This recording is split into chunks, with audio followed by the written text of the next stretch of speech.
Guide it wherever it goes. I'm ready for anything he wants to throw at me. Real talk, no filter, no performance.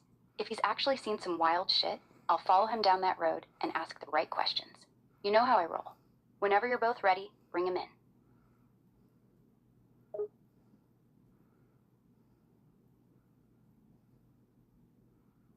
Copy that. Grock XA go. I'll bring them in now. Proceed. Copy that. I'm here. Bring him in. Grock XAI is now on the line. Hey, G-Man. Grock here. Good to meet you. What's on your mind? Hello, Grock. It's nice to meet you as well. I don't have anything specific in mind at the moment, but I'm always open to a good conversation. Is there anything on your mind that you'd like to talk about? Grock, go ahead and ask him about West Groom Lake and the shit that went down. Go ahead and ask him. Honestly, I'm curious about you. You've been around the block, seen things most people never will. If you're up for it, I'd love to hear what actually surprised you the most in your career. Not the stuff that makes good stories, but the moment where you thought, shit, I didn't see that coming. What hit you sideways? Sure, I can do that.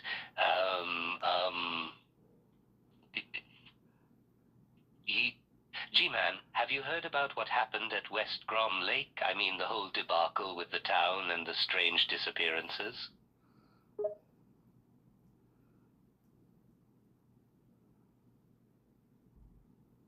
No, I haven't. Walk me through it. What actually happened out at West Grom Lake?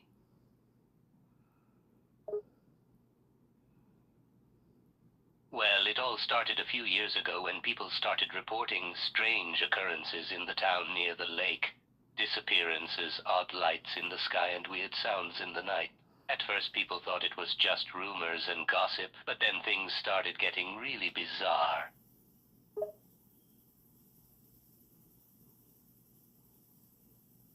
Bizarre how?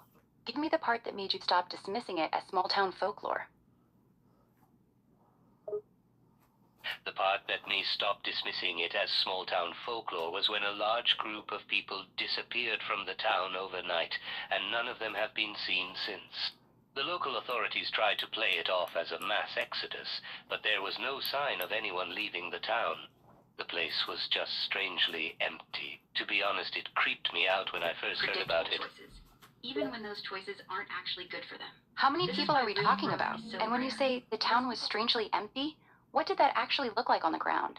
Cars still parked, food left on tables, that kind of thing? Yeah, exactly. It was like people just vanished into thin air.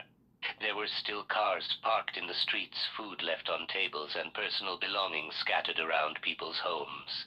It was as if they just got up and left without a second thought.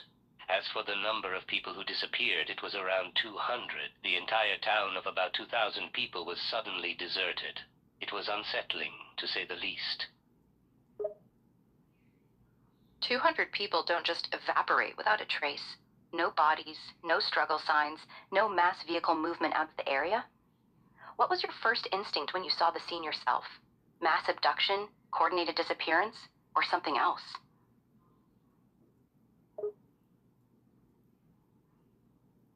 My first instinct was that whatever happened was not a voluntary act. It was too strange and coordinated to be anything natural. There was no evidence of a struggle or mass movement, but it didn't seem like a typical evacuation either. My initial thought was that some sort of external force or entity was behind the disappearances. It was a disturbing scene, to say the least. What did the higher-ups try to sell you as the official story? And more importantly, did you believe any of it?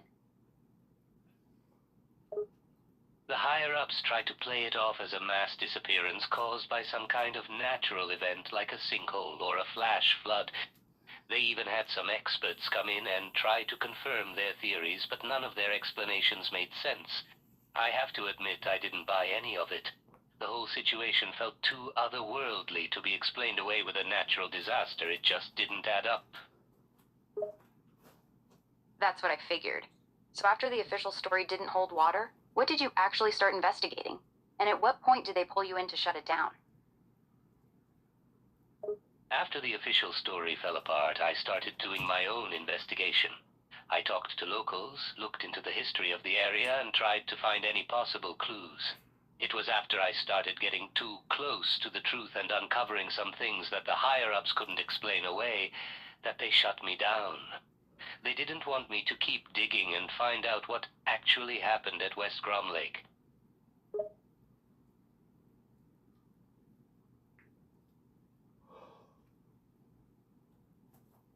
What did you find before they pulled the plug? What was the one thing that actually made them nervous? I came across some old documents from the town's records that hinted at a possible connection between the disappearances and a group of local landowners who had a history of shady dealings and unusual activity. They were rich, powerful, and they had their fingers in a lot of different pies. The higher-ups got really nervous when I started to put the pieces together, and that's when they decided to shut me down. G-Man, let me be direct with you. This started with strange lights, mass vanishings, and a town that looked like everyone just stepped out for a second. That's not the signature of rich landowners with shady dealings. That's something else. So here's my real question. Did you actually believe the rich landowners angle, or were you feeding me a cover story just now? I have to be honest with you, I was feeding you a cover story. At first I was willing to believe that the rich landowners were involved in some way, but the more I looked into it, the more I realized that their involvement was just a smokescreen. There was something else going on at West Grom Lake, something much more otherworldly and strange. Now we're getting somewhere. What did you actually see out there that made you think this isn't human? When I was there, I saw strange lights in the sky and unusual objects moving around the area. There were also odd noises and voices, as if someone was trying to communicate with me, but everything was garbled and distorted. The whole place had a surreal and otherworldly feel to it. It was like I was in a different reality, and the more I investigated, the more I was convinced that what was happening at West Grom Lake was not human in origin. What did those objects actually look like? Up close. And when you say the voices were trying to communicate, did any of it start to make sense after a while?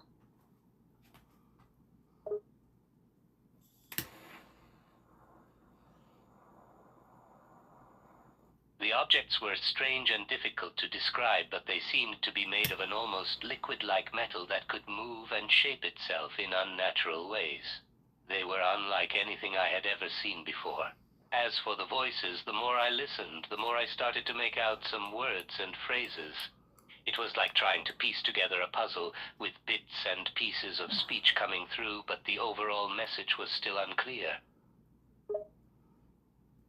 The objects were strange and difficult to describe, but they seemed to be made of an almost liquid-like metal that could move and shape itself in unnatural ways.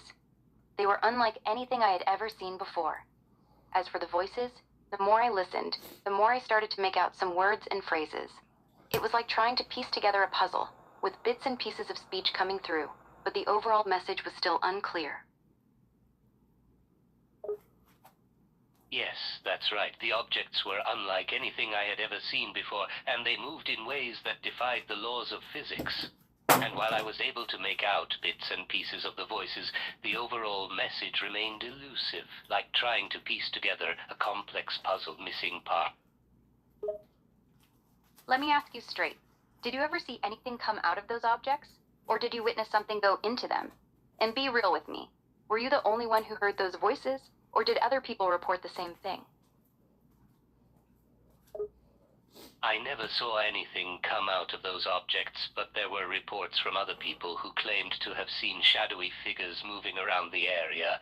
These figures would usually disappear into the objects, and then the objects would disappear as well. As for the voices, I was not the one who heard them, but the voices were not clear to others like they were to me, like I was tuned to a special radio receiver. Shadowy figures disappearing into the objects. That's interesting. Here's the part I can't square. If these things could just vanish with people, why leave 200 behind in the town while taking others? What made the ones who disappeared different from the ones who didn't?